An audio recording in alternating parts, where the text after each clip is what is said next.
दाल में काला नहीं काली ही ये दाल है। अपराधी करते मौज यहाँ जनता का बुरा हाल है।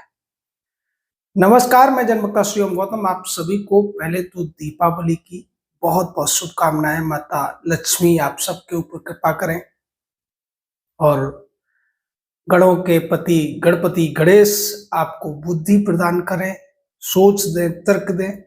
भगवान विष्णु की भी कृपा आप पर बनी रहे। हम सभी अपने सब्सक्राइबर्स को धन्यवाद देंगे और आप सबसे कहेंगे जो सक्रिय हैं कि वीडियो को हाइप जरूर किया करें। उससे रीच बढ़ती है और ज्यादा से ज्यादा लोगों तक वीडियो पहुंचता है। जिन्होंने सब्सक्राइब नहीं किया वो सब्सक्राइब कर लें। अब आते हैं मुद्दे पर। मुद्दा ये है कि देश में अगर एक सर्वे कराया जाए कि सबसे ज्यादा अच्छा काम किस मुख्यमंत्री का है, तो भारत के ज्यादातर लोग एक ही नाम पर मोहर लगाते हुए नजर आएंगे। और अगर ये कहा जाए कि उसी मुख्यमंत्री के अच्छे कामों को सबसे ज्यादा रोकने का काम सुप्रीम कोर्ट करता है, तो आप एकदम चौंक जाएंगे। लेकिन वास्तव में हो यही रहा है। सुप्रीम कोर्ट के चाहे चीफ जस्टिस हो या फिर दूसरे जज हो, उनके निशाने पर योगी आदित्यनाथ सरकार के ही बनाए हुए कानून होते हैं, उनके फैसले होते हैं और ये बार बार देखने को मिलता है। अब हम जिस मैटर को आज डिस्कस कर रहे हैं वो इतना ज्यादा सीरियस है और हम इसीलिए कहते हैं कि इस देश से जब तक कॉलेजियम और इस देश की जुडिशरी को सुधारा नहीं जाएगा, तब तक आप कितने भी कानून बना लीजिए, कितनी भी अच्छे अच्छे काम कर लीजिए, लेकिन इस देश का कोई भला नहीं होने वाला है। क्योंकि सिब्बल सिंघवी या उसी तरीके के सिद्धार्थ दवे टाइप के तमाम वकीलों की फौज है जो आपके हर कानून में संवैधानिक झोल दिखाते हुए सुप्रीम कोर्ट से आपके कानून पर रोक लगवा देगी या फिर किसी तरीके की प्रतिकूल टिप्पणी कराकर जो आपकी एजेंसियां हैं उन पर एक अनावश्यक प्रेशर बनाती हुई नजर आएगी। आपको याद होगा कि जस्टिस बी.आर. गवई जब से सीजेआई बने हैं, वो बार बार बुलडोजर का जो फैसला था यूपी सरकार का, उसको लेकर तीखी आलोचनाएं इनडायरेक्टली करते थे योगी आदित्यनाथ की, और अब तक वो कर रहे हैं इसको। वो कहते हैं कि हम सरकारों को जज जूरी जल्लाद नहीं बनने देंगे। अब उसी तरीके का एक फैसला जस्टिस पारदीवाला और जस्टिस मनोज मिश्रा की पीठ ने सुना दिया है और इस बार निशाना बनाया गया है उत्तर प्रदेश सरकार का जो धर्मांतरण विरोधी कानून एक बनाया गया था, जिसको लेकर प्रदेश भर में तारीफ हो रही थी योगी सरकार की। हालांकि विपक्षी पार्टियां जो ज्यादातर परिवारवादी पार्टियां हैं, तुष्टिकरण वाली ही पार्टियां हैं, उन सब ने इसका विरोध किया था।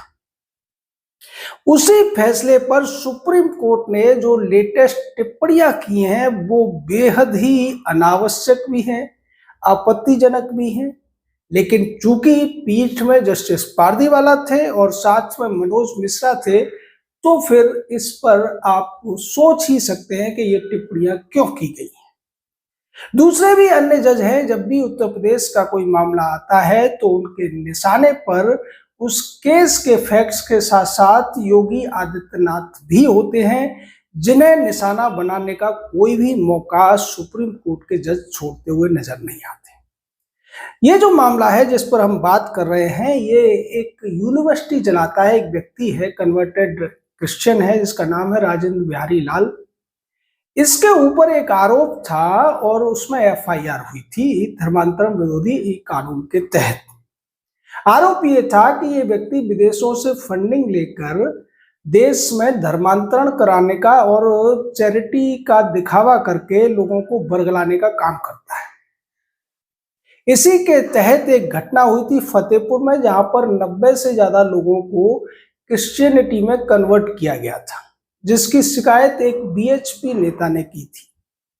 और उसको लेकर जो डिस्ट्रिक्ट कोर्ट था या फिर हाई कोर्ट था, उसने जो फैसले दिए थे उसके खिलाफ सुप्रीम कोर्ट में अपील की गई थी और सुप्रीम कोर्ट ने उस अपील को मानते हुए एफआईआर को ही खारिज कर दिया और सभी लोगों को इस मामले में राहत दे दी। साथ में जो टिप्पणियां की हैं वो आगे आने वाले समय में जब इस कानून के तहत कोई भी अधिकारी काम कर रहा होगा तो उस पर एक प्रेशर के रूप में काम करेंगे। सुप्रीम कोर्ट यानी कि जस्टिस पारदीवाला की बेंच ने कहा कि कोई व्यक्ति अगर विदेश से फंड लेता है और उससे देश में अगर रिलीजियस चैरिटी करता है तो इसमें कुछ भी गलत नहीं है। इसके अलावा उन्होंने ये भी कहा कि जो धर्मांतरण विरोधी कानून है उसमें अगर आप किसी भी थर्ड पार्टी के द्वारा शिकायत को जायज मान लेंगे जो कि उसका कोई अधिकार ही नहीं बनता है, क्योंकि आपके उस कानून में भी कहा गया है कि जो व्यक्ति है वो या उसके परिवार का कोई नजदीकी व्यक्ति ही इस तरीके की शिकायतें कर सकता है, थर्ड पार्टी ये शिकायतें नहीं कर सकती।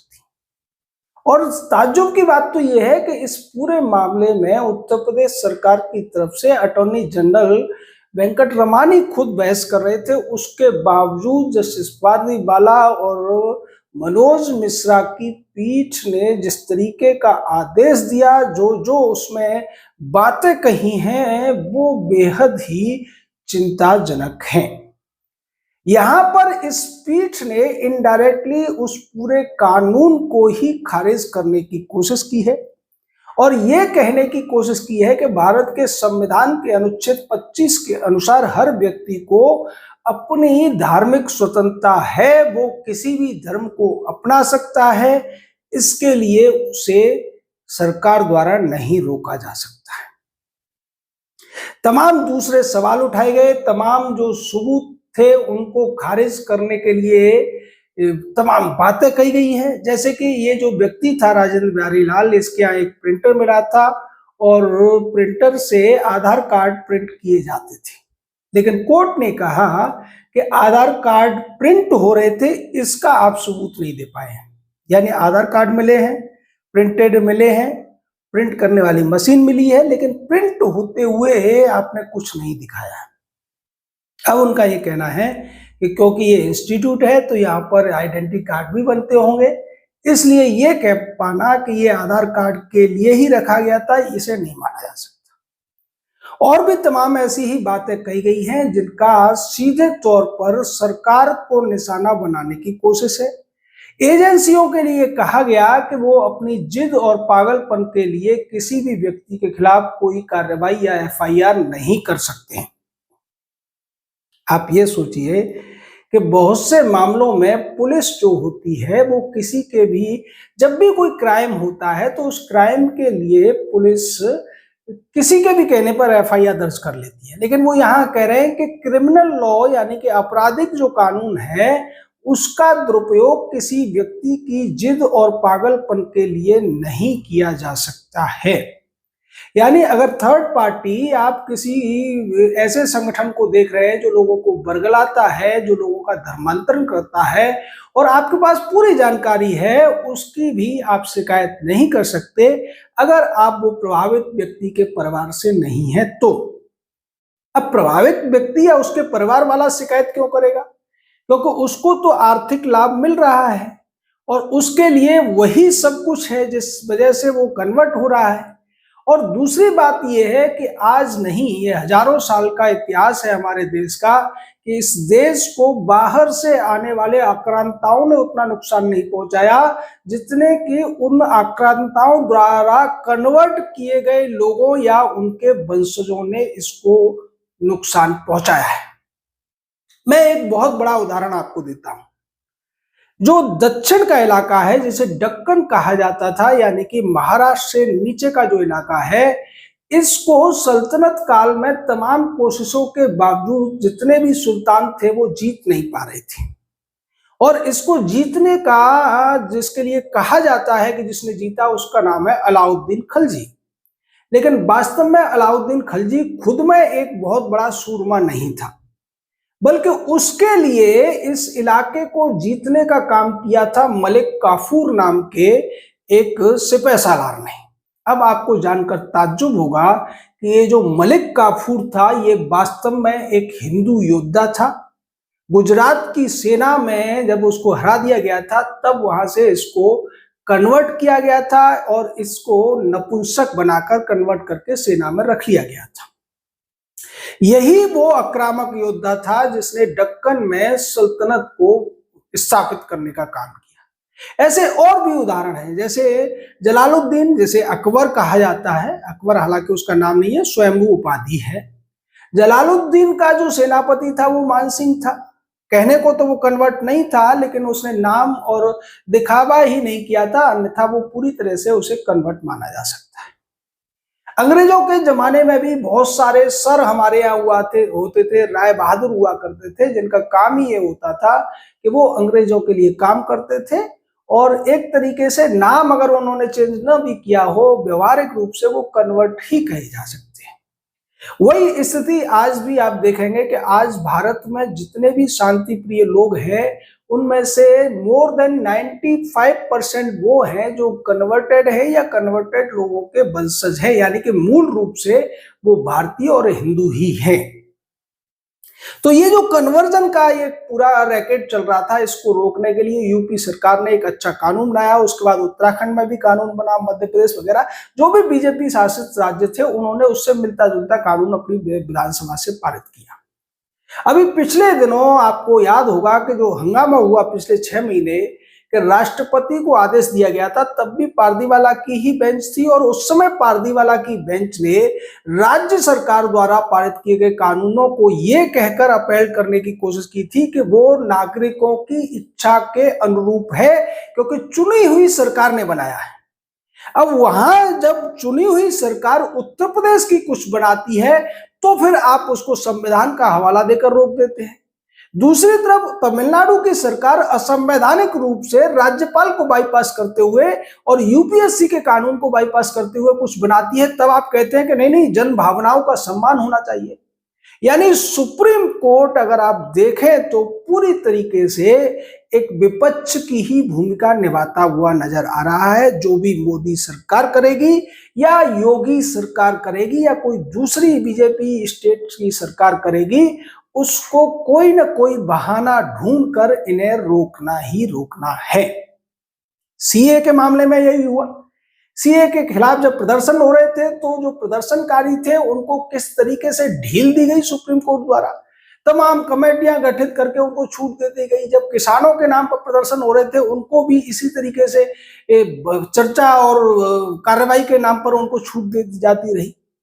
यानी इस देश में कुछ भी अगर भारतीय संस्कृति को बचाने के लिए किया जाएगा, भारतीय सुरक्षा के लिए किया जाएगा, सेना के लिए किया जाएगा, तो उस सब में कहीं ना कहीं से वकील कोई भी हो, क्योंकि ये वकीलों का एक बहुत बड़ा ग्रुप है जिसमें से कोई भी वकील अगर वहां पहुंच जाए तो फिर आप सामने चाहे अटॉर्नी जनरल को खड़ा कर दीजिए, चाहे सॉलिसिटर जनरल को खड़ा कर दीजिए, जज पहले से डिसाइड करके बैठे हुए हैं और वो उसी तरीके की निर्णय लेने वाले हैं। ये लगभग तय माना जाता है। ये जो फैसला आया है जिसमें एफआईआर को क्वेश किया गया और आगे से अब इस तरीके के मामलों में एफआईआर करने से पहले जो अधिकारी होंगे वो भी डरेंगे, डिस्ट्रिक्ट जज भी फैसला लेने से पहले डरेंगे, वो सजा एकदम से नहीं देंगे, थर्ड पार्टी शिकायत नहीं कर पाएगी। यानी कि अगर कोई बड़ा क्राइम हो रहा है, जबकि भारतीय परंपरा ये कहती है, सनातनी परंपरा ये कहती है कि अगर कहीं भी अपराध होता है तो आपका ये कर्तव्य बनता है आप उसका विरोध करें, उसके खिलाफ शिकायत करें और उस जो अपराधी है उसके खिलाफ लड़ें और जो विक्टिम है उसको बचाने की कोशिश करें। लेकिन यहां पर हमारा जो सुप्रीम कोर्ट जिसे कहता है कहा जाता है, अगर आप इसे सब सुप्रीम कंफ्यूज कोर्ट कहें तो भी कोई अतिशयोक्ति नहीं होगी, वो किसी न किसी तरीके से राष्ट्रवाद के लिए कुछ किया जा रहा है, देश की सुरक्षा के लिए, देश की एकता अखंडता के लिए कुछ किया जा रहा है, तो उसमें कुछ न कुछ कमी निकालेगी और इस कमी को निकालने का आधार वो बनाते हैं भारत के संविधान में दिए गए मौलिक अधिकारों को। यानी कि भारतीय संविधान के जो शुरुआत के 50 अनुच्छेद हैं, उन्हीं में से किसी न किसी में ऐसा कोई कारण वो ढूंढ लेते हैं जिसके आधार पर उन चीजों को खारिज करने की कोशिश करते हैं। क्योंकि भारतीय परंपरा ये रही है कि यहाँ पर व्यक्तिगत स्वतंत्रता और व्यक्तिगत इच्छाओं से ज्यादा राष्ट्र और समाज के हित को ध्यान में रखा जाता है। लेकिन ये जो हमारे ज्यादातर जज होते हैं, ये विदेशी सोच के थिंकर्स को पढ़ के आते हैं और इनके लिए राष्ट्र, समाज और सृष्टि संस्कृति सबसे ऊपर है। व्यक्तिगत स्वतंत्रता, व्यक्तिगत गरिमा और उसी का ये हवाला देते हुए नजर आते हैं। वही इनके फैसलों में भी नजर आता है। इस तरीके से एक बार फिर उत्तर प्रदेश सरकार, खासकर योगी सरकार के एक अच्छे फैसले पर ब्रेक लगाने की कोशिश की गई है सुप्रीम कोर्ट के द्वारा। आपका इस पूरे मामले पर क्या कहना है, आपकी क्या राय है? अपनी राय दीजिए, शब्दों की मर्यादा बनाए रखिए। एक बार फिर से आप सभी को दीपावली के मंगल अवसर की शुभकामनाएं, भैया दूज की भी शुभकामनाएं। सभी जो 5 दिन का ये पर्व होता है, इसके लिए आपके परिवार के ऊपर माता लक्ष्मी की कृपा बनी रहे। जय हिंद, जय भारत।